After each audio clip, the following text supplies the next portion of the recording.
My future wife wanted an open relationship to cheat one time before marriage. I have rewritten this a few times in an attempt to shorten, but our history goes back since we were kids. I am looking for some advice as to what I do when I get home in 2 days. I am changing all names obviously, very sorry for the length of this monster. Jen and I had been friends since we were kids, our parents were lifelong friends, we grew up together and started dating in our teens. It was like it was almost expected by our families, they had more plans for us than we did. When I was going for my master's, I had to move to another city and Jen remained in our hometown working on her nursing degree. After a year LDR, we decided to remain friends and not have the pressure of our relationship control us. We both remained best friends and we both dated other people. It was weird because we both always knew this was temporary and we would end up back together at some point. I graduated and stayed in the city I got my master's in and started working in my field. I waited for a transfer back to my hometown and when I got it I was so happy. Jen was in a long-term relationship and he was a nice fellow. But I always got the feeling he was weary of our friendship. I understood the vibe and stepped back out of respect, although she and I would talk several times a year. My boss and mentor, I will call Paul 44M, was a great guy and we became good friends. He taught me the ropes and one day came down from the ivory tower and wanted to talk. He explained there was an open position in a foreign city for 2 years and it would be advertised shortly. He explained the position and even though the money wasn't huge, all expenses such as rent, hotel, and expenses related to travel were covered. Basically, I would be based in Tokyo and have to travel once in a while to other Asian cities for a few days here and there.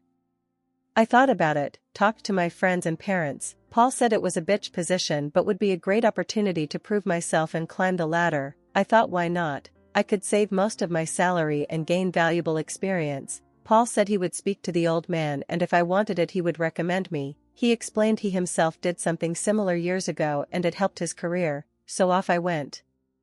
The first year was horrible, getting used to the culture and social rules, not only in Japan but the other countries I would visit for work. One thing that surprised me was how available women were. Everywhere I went they loved foreigners. I got to sample the delights of the Orient. These weren't third world women, most of them were highly educated. I had many FWBs and clearly told all of them I wasn't interested in long-term or marriage as I only was staying temporarily.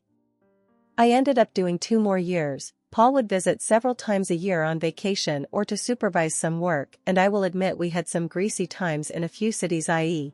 Angeles City, Philippines, and a few others. Contract was over and I went back home, put a nice down payment on a house just outside the city.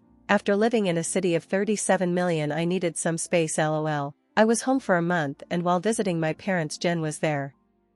She and the other guy had broken up a year ago and we started talking more seriously even though we always had contact over the years. We started dating again. I held off having sex as much as I wanted because I was afraid really of what would happen. I had developed an addiction of having various partners while in Asia and was trying to control that desire before Jen and I got serious. I mean everyone including Jen knew I dated, but on social media there would be infrequent photos of me and different women. My mother called me a whoremaster a few times and well to be truthful it kind of stung. Now is when things start to fall apart. Jen and I slept together and for lack of a better word she was very surprised. She said I was different and was never like that before. She meant it like I had gained a lot of experience to put it nicely. She asked me some questions and I admit I did trickle truth her. I didn't tell her the exact number because even if it was divided by 3 it was scary. I had no doubt that I was and could be faithful to her. The seed I inadvertently put in her mind that night would create some serious issues later. Now of course our families were thrilled we were together. It was always supposed to be this way.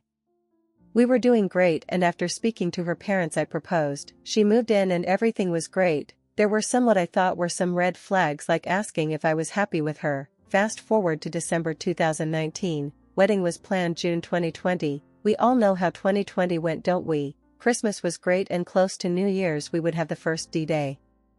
I was sitting down doing some work on the PC and Jen and her cousin Tammy 32F were looking through some wedding stuff. I have also known Tammy since we were kids and we were cool. Jen asks if we can talk and Tammy walks into the living room and sits on the sofa. I went to sit at the table to talk to Jen. She starts by saying for me to not interrupt or freak out. She wants to talk about something. She then explains our difference in the bedroom and says she believes I wouldn't be satisfied with her and eventually I would cheat on her and she didn't want our future children and relationship to be ruined if I stray. So here I was thinking great, I am about to get dumped. Just as I am thinking things can't get worse, I hear the infomercial guy in my head, but wait, there's more.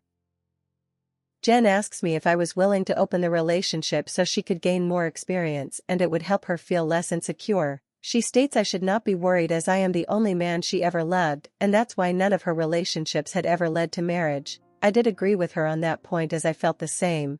Now of course I think this is a joke and she is not serious at all. This really can't be happening, right? Since this was 1.5 years ago, I will try my best to recall the main points. She says she will only be with random people and never with someone we know or work with.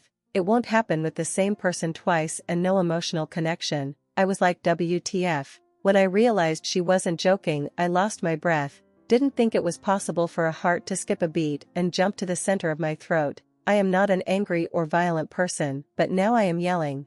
I am starting to understand why Tammy stuck around close by. I yelled, "Tammy, did you put her up to this?"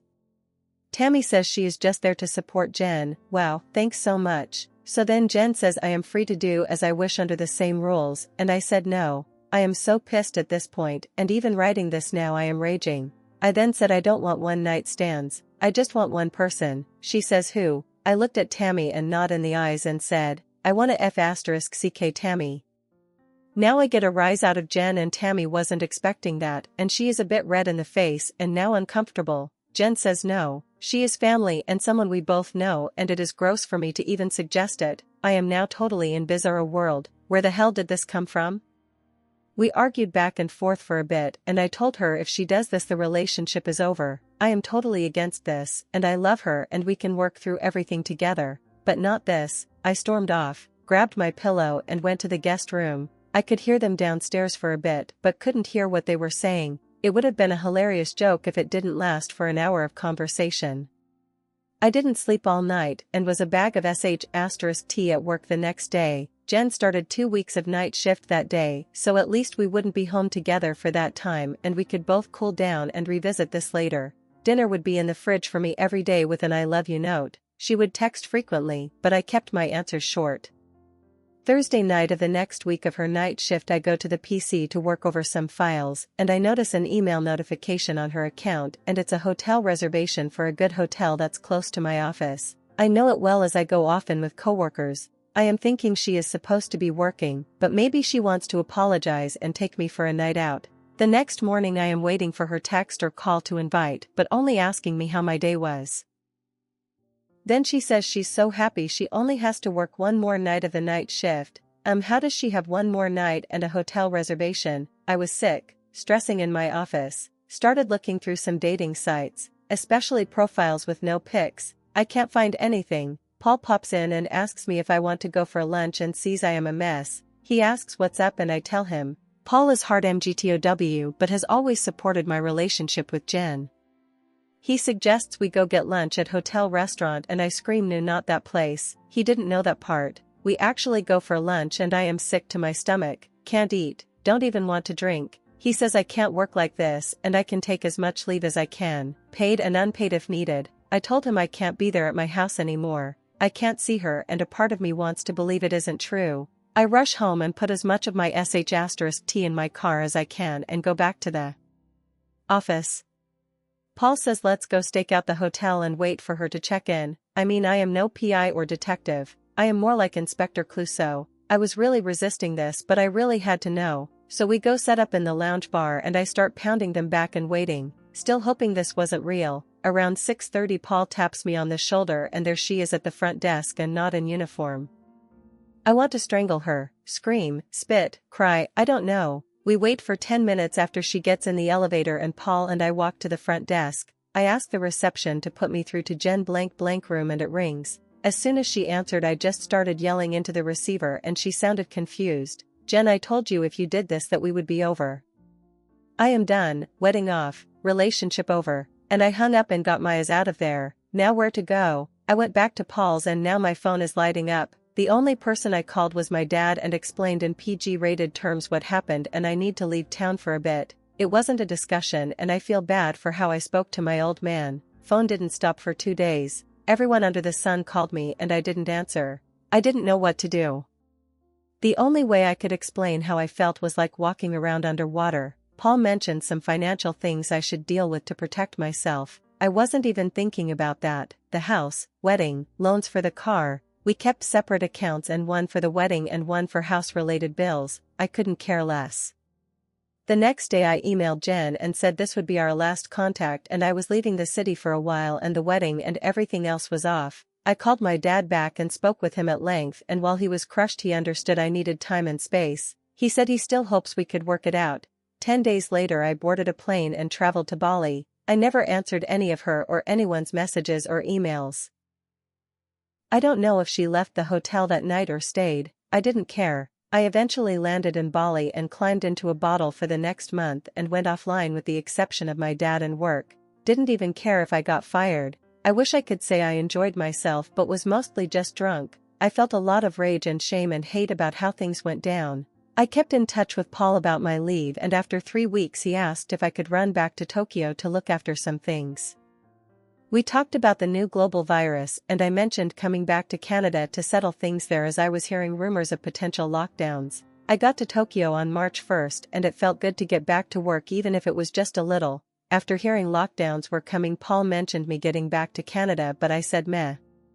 It's only going to be 30 or 60 days, I need some time to plan my next move. 30 to 60 days *CK me. I was still in Japan for another year before I got vaccinated, but by this time I didn't really want to go home. My house was rented out and I was talking to family but refused any info about Jen. On September 21st I received news my dad had a heart attack and was doing well but would need a triple bypass. This surgery is serious, not as serious as it was 40 years ago, but I still want to see him, and just in case, I know when I get home it is going to turn into a sh* though, and I really don't want that.